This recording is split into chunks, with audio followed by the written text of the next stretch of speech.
उतार चढ़ाव हर व्यक्ति के जीवन में आते हैं और सही मार्गदर्शन से उनका समाधान संभव है। तो आइए मैं करूंगी आपकी हर समस्या का समाधान। नमस्कार, सुस्वागतम, वेलकम। मैं निधि शिमाली आपके अपने इस YouTube चैनल में आप सभी का स्वागत करती हूँ। आज मैं आपके सामने मीन राशि वालों का मई माह का मासिक राशिफल लेकर उपस्थित हुई हूँ। सबसे पहले जान लेते हैं इस माह में आने वाले कुछ विशेष व्रत और त्योहारों के बारे में। तो 3 मई को अक्षय तृतीया का पर्व मनाया जाएगा। इस दिन को हम अबूझ सावे के रूप में जानते हैं, यानी इस दिन हमें कोई भी शुभ या मांगलिक कार्य करने के लिए कभी भी मुहूर्त देखने की आवश्यकता पूरे दिन में नहीं पड़ती है, पूरा दिन ही शुभ रहता है। परशुराम जयंती भी इसी दिन आ रही है। भगवान परशुराम शौर्य और वीरता के प्रतीक हैं और भगवान विष्णु के अवतार माने जाते हैं। 16 मई को वैसाखी पूर्णिमा, जिसे हम बुद्ध पूर्णिमा भी कहते हैं, वो आ रही है। इस पूर्णिमा का अपना विशेष महत्व रहता है। इस दिन दान पुण्य अपनी सामर्थ्य के अनुसार जरूर करें। अब बढ़ते हैं आगे और जान लेते हैं इस माह में आने वाले ग्रह गोचर की स्थिति के बारे में। सबसे पहले बात करते हैं सूर्य ग्रह की, जो कि वर्तमान में अपनी उच्च की राशि मेष में विराजमान है और 15 मई को वे अपनी सम राशि वृषभ में प्रवेश करेंगे। बुध ग्रह इस पूरे माह अति मित्र राशि वृषभ में विराजमान रहेंगे। मंगल ग्रह वर्तमान में अपनी शत्रु राशि कुंभ में विराजमान है और 17 मई को वे अपनी सम राशि मीन में प्रवेश करेंगे। वहीं गुरु ग्रह इस पूरे माह स्वग्रही होकर अपनी खुद की राशि यानी मीन राशि में विराजमान रहेंगे। शुक्र ग्रह वर्तमान में अपनी उच्च की राशि मीन में विराजमान है और 23 मई को वे अपनी मित्र राशि मेष में प्रवेश करेंगे। शनि ग्रह वर्तमान में अपनी मूल त्रिकोण की राशि यानी कुंभ राशि में स्वग्रही होकर विराजमान है और इस पूरे माह अपनी इसी राशि में विराजमान रहेंगे। राहु मेष में और केतु तुला में इस पूरे माह विराजमान रहने वाले हैं। तो ये है इस माह की ग्रह गोचर की स्थिति का हाल। अब जान लेते हैं कि इस ग्रहों के इस परिवर्तन का, इस ग्रह गोचर की स्थिति का क्या प्रभाव आपके राशिफल पर यानी मीन राशि वालों पर पड़ने वाला है। तो सबसे पहले शुरुआत करते हैं आपके मासिक राशिफल की। सबसे पहले आपको बता दूं कि ये जो मैं राशिफल दे रही हूँ ये चंद्र गणनाओं पर आधारित है और आपकी राशि और लग्न दोनों के हिसाब से समान रूप से प्रभावशाली है।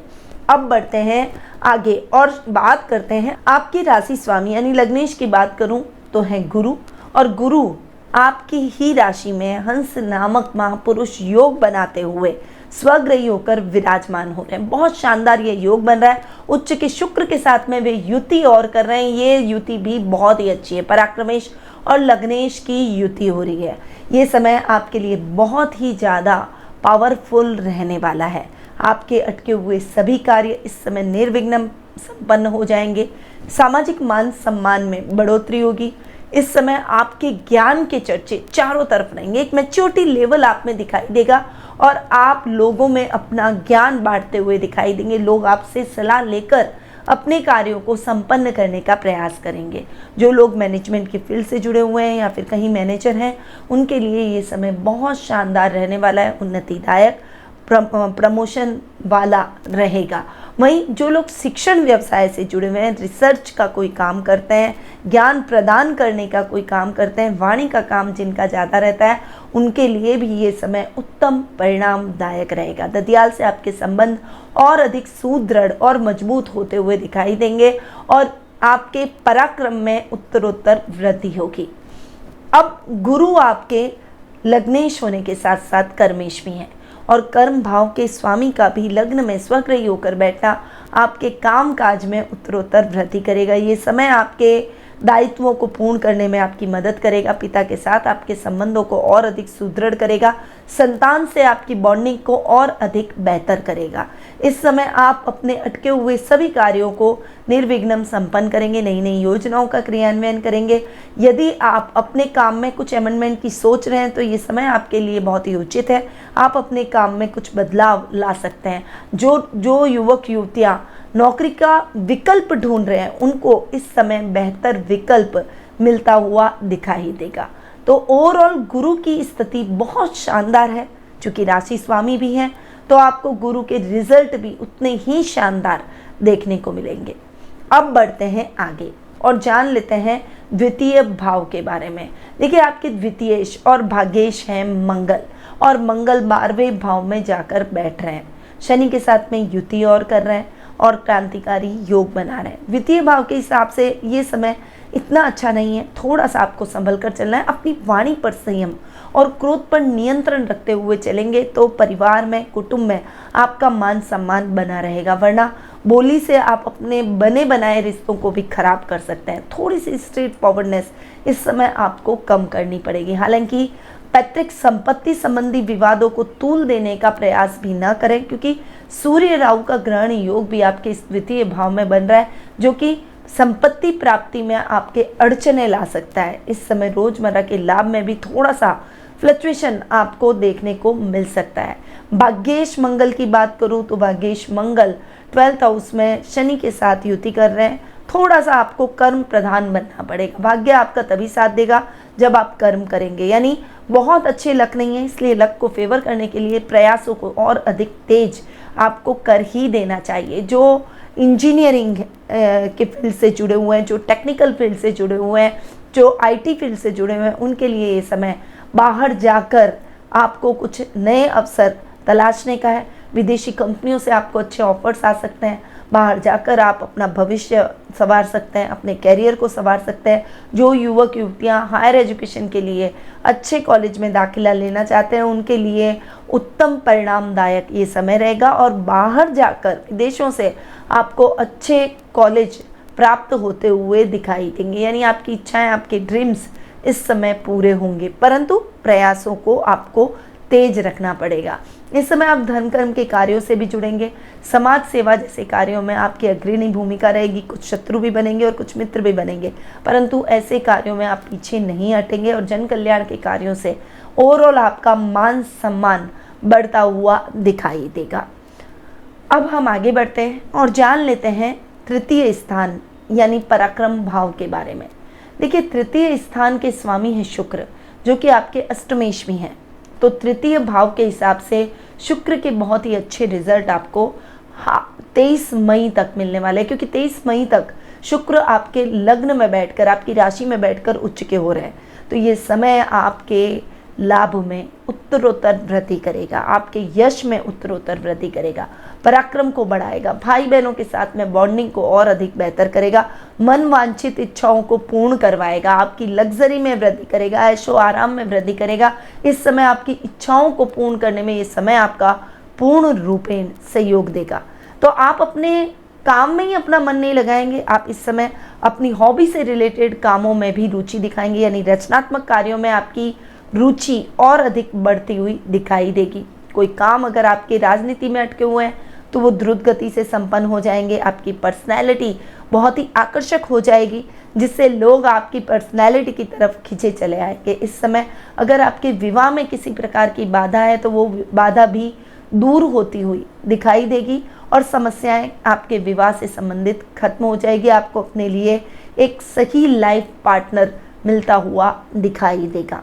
वहीं शुक्र आपके अष्टम भाव के भी स्वामी हैं और अष्टम भाव में केतु बैठकर आपके कार्यों में, आध्यात्मिक कार्यों में खर्च करवा रहे हैं। आध्यात्मिक यात्राएं आपको बहुत करवाएंगे। वहीं शुक्र भी आपको यात्रा से जोड़ेंगे। रमणीक प्राकृतिक स्थानों की यात्रा आप करते हुए दिखाई देंगे, धार्मिक स्थलों की यात्रा आप करते हुए दिखाई देंगे, परंतु आपको यात्रा में सतर्क रहना है। बहुत ज़्यादा आपको अपने मौज शौक में पैसा वेस्ट नहीं करना है। बजट देखकर आपको चलना चाहिए, क्योंकि ये समय आपको अत्यधिक खर्च भी करवा सकता है। शुक्र उच्च के थोड़ा सा आलसी भी बनाएंगे, इसलिए अपने कार्यों को खुद खड़े रहकर पूरा करें।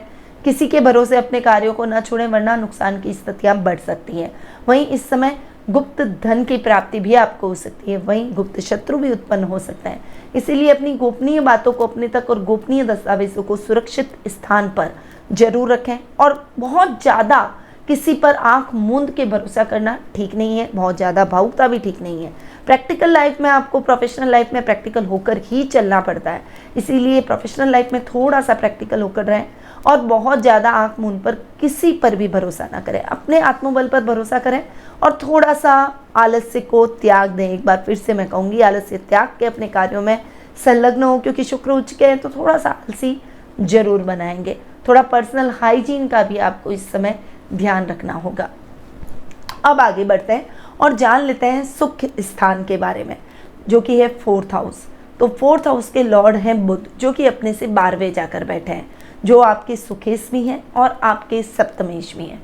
देखिए, सुखेश का अपने से बारवा बैठना सुख स्थान के लिए इतना अच्छा नहीं है, थोड़ा सा फ्लक्चुएशन आ सकता है, परंतु ये फ्लक्चुएशन आपको इतना प्रभावित नहीं करेगा क्योंकि फाइनेंशियली आप अपने आप को बहुत स्ट्रांग महसूस करेंगे। अब फ्लक्चुएशन क्या आ सकता है कि आपको मन हो जाए कि आप अपने घर से सोफ़ा चेंज कर दें, अपने घर में लग्जरी बढ़ाएं, कुछ चीज़ों को चेंज करें, घर का इंटीरियर चेंज करें, उस पर आपका पैसा लग सकता है। परंतु अगर आपके पास में रुपए है, आर्थिक रूप से संपन्न है, तो आपको अपने सारे सुख सुविधाओं को बढ़ाना ही चाहिए और अपनी इच्छाओं को पूर्ण करना ही चाहिए। इसीलिए ये समय बहुत ज़्यादा कठिन आपके लिए नहीं रहने वाला है। सुखों में फ्लक्चुएशन जरूर होगा, पर बजट देखकर तो चलना ही है। आउट ऑफ बजट जाकर एकदम आप तो अपनी लिमिट से ओवर लिमिट जाकर और आप काम करें, ऐसा भी सही नहीं है। इसीलिए लिमिट में रहकर जितना हो सके आप अपने कार्यों में संलग्न हो, अपनी इच्छाओं को पूर्ण करने का प्रयास करें। माँ के साथ संबंधों में फ्लक्चुएशन आ सकता है, वैचारिक मतभेद उत्पन्न हो सकता है। वहीं वर्क प्लेस पर भी आपको आपके कार्यों के लिए कभी कभी बॉस से डांट सुनने को मिल सकती है।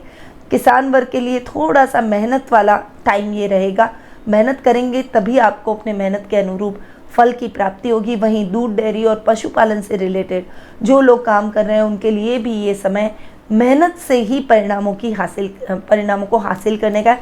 परंतु आप मेहनत करेंगे तो आपको बहुत अच्छे लाभ की स्थितियां भी देखने को मिलेगी।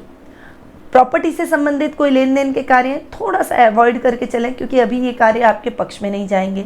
वहीं वाहन के रखरखाव पर भी खर्चा आ सकता है। कोई वाहन की खरीदारी करने जा रहे हैं तो पहले उसके बारे में पूरा जांच पड़ताल कर लें, सोच लें, विचार लें, उसके बाद में उस वाहन की खरीदारी करें और अपव्यय से थोड़ा सा बचें। अब अगर सप्तम भाव के स्वामी बुध की बात करूं तो बुध सप्तमेश होकर पराक्रम में बैठे, बहुत अच्छे बैठे। सप्तम भाव के हिसाब से बुध के रिजल्ट बहुत ही शानदार मिलेंगे। व्यापारी वर्ग को उत्तरोत्तर लाभ की स्थितियां अपने व्यापार में देखने को मिलेगी। व्यापार बहुत शानदार उन्नति और प्रगति करेगा। व्यापार में आ रही बाधाएं दूर होगी। बड़ी बड़ी कंपनियों के साथ आपका इस समय टाइप होगा। आपको अकेले स्वतंत्र रूप से व्यापार करना चाहिए। नए काम की शुरुआत कर रहे हैं तो पार्टनरशिप में नहीं बल्कि अकेले कार्य करें। परंतु अगर आप ऑलरेडी पार्टनरशिप में हैं तो अपने पार्टनर की भावनाओं को लेकर चलें। कोई भी बात है, कोई भी बड़ा डिसीजन है तो उनके साथ मिलकर लें। अकेले कोई भी कार्य करने का प्रयास न करें, इससे पार्टनरशिप खराब हो सकती है। ये समय आपके दाम्पत्य जीवन में भी मधुरता के भाव लाएगा और जीवन साथी का साथ आपको मिलेगा तो आप अपने आप को बहुत अधिक स्ट्रांग महसूस करेंगे। वही लव रिलेशनशिप में आपकी लॉयल्टी अपने लव मेट के साथ में अधिक देखने को मिलेगी और उनकी तरफ से भी आपको पूर्ण सहयोग और सकारात्मक रवैया देखने को मिलेगा। इस माह में आप दोनों घूमने जाने का प्रोग्राम बना सकते हैं। वहीं एक दूसरे को गिफ्ट का आदान प्रदान भी इस माह में होता हुआ दिखाई देगा। घर में मांगलिक कार्यक्रमों की रूपरेखा बन सकती है। आपकी कोई खोई हुई वस्तु आपको पुनः प्राप्त हो जाएगी जिससे आपके मन में प्रसन्नता के भाव उत्पन्न होंगे और साहित्य और लेखनी से जुड़े हुए लोगों के मान सम्मान और प्रसिद्धि में वृद्धि होगी। आपको सम्मानित किया जा सकता है। अब आते हैं पंचम भाव पर। पंचम भाव की यदि मैं बात करूं तो पंचम भाव के स्वामी है चंद्रमा, जो कि फ्लक्चुएशन से भरे रहते हैं। परंतु विद्यार्थी वर्ग को थोड़ा सा अपने मन की चंचलता को कंट्रोल करना है। पढ़ाई का ये समय, इसीलिए अपनी पढ़ाई में मन लगाएं। जो बोर्ड्स के छात्र हैं उनको विशेष रूप से मेहनत की आवश्यकता है। अपने डिस्ट्रैक्शन को बढ़ाने की जगह भी आपका कंसंट्रेशन केवल आपकी स्टडी पर होना चाहिए। थोड़ा सा आपका मन चंचल रहता है, यानी आप पढ़ाई में टिक कर नहीं कर पाते हैं। एक स्टडी जो थ्योरो स्टडी कहते हैं, जो टिक कर पढ़ाई करने वाली बात है, वो नहीं है। तो थोड़ा सा उसको सिटिंग पावर को बढ़ाने का प्रयास करें। ये समय अगर चला गया तो वापस नहीं आएगा और आपका भविष्य इस समय पर टिका हुआ है। इसीलिए आपका पहला कर्तव्य अपनी शिक्षा के प्रति है। उसके बाद में आप अपने कोई भी काम है उनको आप संपन्न कर सकते हैं। जो कला के क्षेत्र में अच्छा बच्चे कर रहे हैं उनको मान सम्मान और प्रसिद्धि की प्राप्ति होगी। इस समय सोशल मीडिया पर आपके वीडियोस, आपके कला के चर्चे हो सकते हैं। संतान की तरफ से आपको शुभ समाचारों की प्राप्ति भी होती हुई दिखाई देगी। अब आते हैं षष्ठम भाव पर। षष्ठम भाव यानी रोग भाव के स्वामी है सूर्य, जो कि राहु के साथ बैठे हैं। नेत्रों से संबंधित प्रॉब्लम हो सकती है, इसलिए अपने नेत्रों का विशेष रूप से ध्यान रखें। त्वचा से संबंधित समस्याओं में थोड़ा सा संभल कर रहें और वायरल फीवर होना या वायरस, रोगाणु, कीटाणुओं से संबंधित जो रोग होते हैं उनकी वजह से आप बीमार हो सकते हैं। तो अपने पर्सनल हाइजीन का विशेष रूप से ध्यान रखें। वैसे भी देखिए शुक्र उच्च के हो रहे हैं, थोड़ा सा आलसी बनाते हैं, तो आज नहीं कल स्नान कर लूँगा, क्या है कपड़े वापस पहन लेता हूँ, पसीने से भरे कपड़े आप वापस पहन लें, मतलब इस टाइप का बिहेवियर आपको त्यागना पड़ेगा। अपने पर्सनल हाइजीन का ध्यान रखना पड़ेगा, वरना त्वचा संबंधी समस्याओं से ग्रसित हो सकता है। तो थोड़ा सा अपने स्वास्थ्य का विशेष रूप से ध्यान रखें। इसके अलावा मॉर्निंग वॉक, योगा, प्राणायाम, जॉगिंग, एक्सरसाइज, जिम, जो भी आप करते हैं उसको आप रूटीन का हिस्सा बना लें। ये समय आपके शत्रुओं को भी प्रबल कर सकता है, इसलिए अपने शत्रु पक्ष से विशेष रूप से सावधान रहें। अपने नाक, कान, आँख सब खुले रखकर आप अपने कार्य क्षेत्र में आगे बढ़ें। गलत मित्रों की संगति आपको भ्रमित कर सकती है, इसलिए उनसे भी आपको बचने की आवश्यकता है। ननिहाल से आपको पूरा सपोर्ट मिलेगा, पर नाना नानी के स्वास्थ्य को लेकर कुछ चिंता आपके मन में उत्पन्न हो सकती है। तो थोड़ा सा जो रोग भाव है उसके हिसाब से आपको सूर्य राहु का जो ग्रहण योग बना हुआ है उसके दुष्प्रभाव झेलने पड़ सकता है। अवेयरनेस रही तो दुर्घटना टली, यानी आपकी अवेयरनेस से ही आप दुर्घटना से बच सकते हैं। अब आते हैं सीधा लाभ भाव पर। लाभ भाव के स्वामी है शनि, जो कि अपने से एक घर आगे जाकर बैठे हैं। कुंभ राशि में आपके द्वादश भाव में बैठे और मूलांतरिक होकर बैठे। सबसे बड़ी बात ना, स्वग्रही होकर शनि का बैठना, लाभेश का अपने से एक घर आगे जाकर बैठना, इन दोनों स्थानों को बहुत ही अच्छा कर रहा है। इस समय आप खर्चा करने जाएंगे पर आपके मन में एक झिझक रहेगी, नहीं मेरे को एक बजट देखकर चलना है। अपने आप ये इंट्यूशन आपको आएगी, इससे आप बच पाएंगे, क्योंकि शुक्र आपको खर्चे जरूर कराएगा परंतु शनि आपको खर्चों से बचाएगा, यानी थोड़ा सा बैलेंस बन जाएगा खर्चों में। फाइनेंशियली आप अपने आप को बहुत स्ट्रांग महसूस करेंगे, आपका लेवल और सर्कल बढ़ेगा। इस समय सामाजिक मान सम्मान बढ़ेगा। परिवार में सामाजिक आयोजन होंगे जिसमें आप अपने परिवार के साथ शिरकत करेंगे। गणमान्य व्यक्तियों की श्रेणी में, सूची में आप इस समय आ जाएंगे। समाज में आपको सम्मानित किया जा सकता है। इस समय आपको अपने पारिवारिक सदस्यों से विशेष लाभ की स्थितियाँ अपने कार्य में देखने को मिल सकती है। कारोबार में कुछ विशेष आइडियाज़ आपको अपने परिवार से प्राप्त होंगे। अपने कारोबार को विस्तार देने की योजनाओं पर आप काम करना प्रारंभ कर देंगे और इस पर आप जितना जल्दी काम करेंगे उसके उतने ही जल्दी लाभ आपको मिलना प्रारंभ हो जाएंगे। ये समय आपकी आवश्यकताओं को पूर्ण करेगा, परंतु आपको थोड़ा सा अपने वर्क प्लेस पर संभल कर रहना है। मंगल शनि दोनों मिल रहे हैं और क्रांतिकारी योग भी बना रहे हैं, तो थोड़ा सा हर समय अपनी बात को कड़क तरीके से, यानी स्ट्रेट फॉरवर्ड होकर बोलना सही नहीं है। आप अपनी बातों को घुमा कर भी अपने बॉस के, अधिकारियों के सामने, अपने कुलीग्स के सामने रख सकते हैं, वरना आप अपने बैठे बिठाए दुश्मन पैदा कर देंगे और ईर्ष्यावश वो आपके बॉस के कान भरेंगे और उसकी वजह से आपके बॉस आपसे नाराज हो सकते हैं। इसलिए नौकरी पेशा लोगों को थोड़ा सा अपनी वाणी पर ध्यान देना पड़ेगा, अपने शब्दों को तोल मोल कर बोलने की आवश्यकता है। बाकी कोई दिक्कत का सामना आपको इस माह नहीं करना पड़ेगा। तो ये था मीन राशि वालों का मई माह का मासिक राशिफल। अब आते हैं कुछ शुभ तारीखों के बारे में जो कि आपके लिए बहुत लकी रहने वाली है। वो है 1 से 4 तारीख, 7 से 13 तारीख, 16 से 21 तारीख और 25 से 31 तारीख। वहीं ध्यान देने योग्य तारीखों के बारे में भी जान लेते हैं। वो है 5 तारीख, 6 तारीख, 14 तारीख, 15 तारीख, 22 से 24 तारीख। तो ये तारीखें आपके लिए ध्यान देने योग्य, इस समय थोड़ा सा अवेयर है।